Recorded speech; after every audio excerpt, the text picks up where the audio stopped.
नमस्ते, स्वागत छ आफ्टर लङ टाइम चामलिङ अफिसियलमा। र अहिले चाहिँ म रुमबाट निस्किँदैछु। कहाँ जाँदैछु भन्दाखेरि आज चाहिँ जोन एन्ड लोकलको चाहिँ बिहान जोन चामलिङको बिहानको चाहिँ कन्सर्ट छ ओसाकामा, त्यही भएर म ओसाका जाँदैछु। हतारमा कलेजबाट आएर खानासाना खाएर म लाग्दैछु। अब म जाँदैछु, टक्क ट्रेन स्टेसनमा गएर चढेर ओसाका चल्दिन्छु। ओसाका चाहिँ मेरोबाट लगभग 40-45 मिनट लाग्ने रहेछ, त्यही भएर 40-45 मिनटको टाइम छ। म कुदेर जान्छु, अलिक ढिलो पनि भइसकेको छ, त्यही भएर म जाँदैछु। अहिले चाहिँ हेरौँ कस्तो हुन्छ, भवाल रमाइलो हुनेवाला छ। त्यहाँ गएर त्यहाँको क्लिप पनि म खिच्ने नै छु, तपाईँलाई देखाउने छु। सो अन्तिमसम्म हेर्नु होला है त मेरो भिडियोलाई। ल म चाहिँ फाइनल्ली पुग्नु लागेको छु झरिसकेको ट्रेनबाट। लगभग 40 मिनट लाग्दो रहेछ यहाँ आइपुग्नलाई। अब चाहिँ म जाँदैछु। त्यहाँ पर साथीहरू पर्खिरहेछ, त्यहाँ जान्छु। टिकट लिएको छुइनँ भने केटाहरूले, साथीहरूले बोकिरहेछ।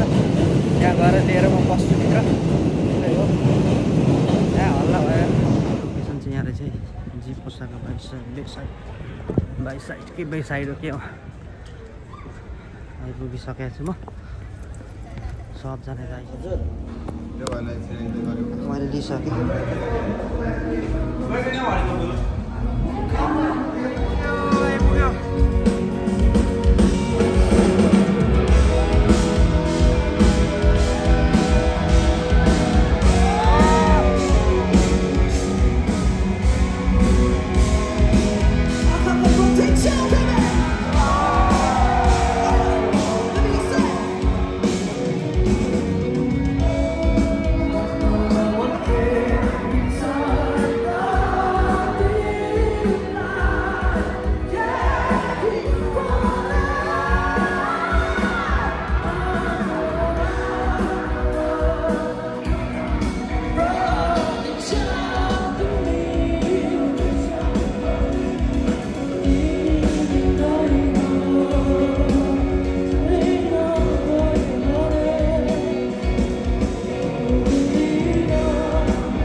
So this is the last song. So एउटा सङ हामीले तपाईहरुलाई गरेको छैनौं। तर तपाईँहरूको यो टाइम अनि यो पालिको दसैँ एभ्रिथिङ कुरालाई रेस्पेक्ट गर्दै हामीलाई यत्रो बेर पर्खाउनु भयो हामी अझै एउटा सङ तपाईँहरूको लागि गर्छौँ दिस आउटमा चाहिँ हामी तपाईँहरूको लागि एउटा सङ रिपिट गर्छौँ एन्ड देन या माताने होइन I must you yes this is हावा जस्तै फर यु अल एभ्रीबडी तपाईँले पनि कसैको मन दुखाउनु भएको होला मैले पनि दुखाएको छु तपाईँको पनि मन दुखेको होला होइन अब बाहिर हुँदा त झन् धेरै एक्सपेक्टेसन हुँदो रहेछ क्या अब एकजना फोनमा बोल्दा अर्को सुत्दिने तर गली पनि राखेको हुँदो रहेछ फेरि सुत्ने मान्छे फेरि हल्का अन्डरस्ट्यान्डिङ चाहिहाल्ने फेरि त्यही पनि यो गीत हावा जस्तै म तपाईँहरूलाई डेडिकेट गर्न चाहन्छु अनि त्यही हो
सकिसकेको छ अब भने चाहिँ हामी निस्किसकेको छु जाने हो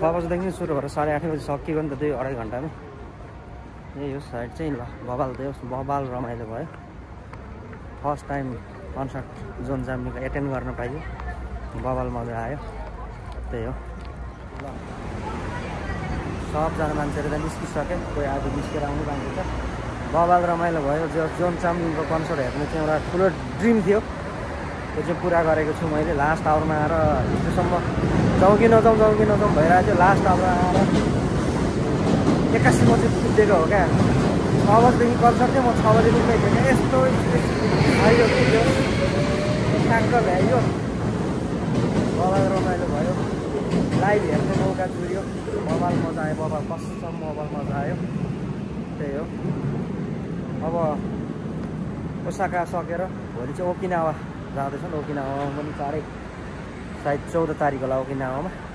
त्यहाँ पनि को हुनुहुन्छ अब रमाइलो गर्नु होला।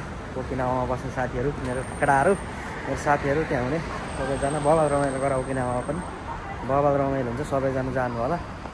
त्यही हो। अब चाहिँ म रुम फर्किँदैछु। अब यहाँबाट ट्रेन चढेर जानुपर्ने हुन्छ, अलिक निकै टाढै छ। त्यही भएर गुड नाइट भन्नु छ सबैलाई, गुड नाइट। कस्तो प्याकम प्याक छ स्टेसन पनि, सब नेपालीहरू छन् आदि जस्तै। जन चाम्लिङको कन्सर्टले प्याकम प्याक, पुरै प्याक।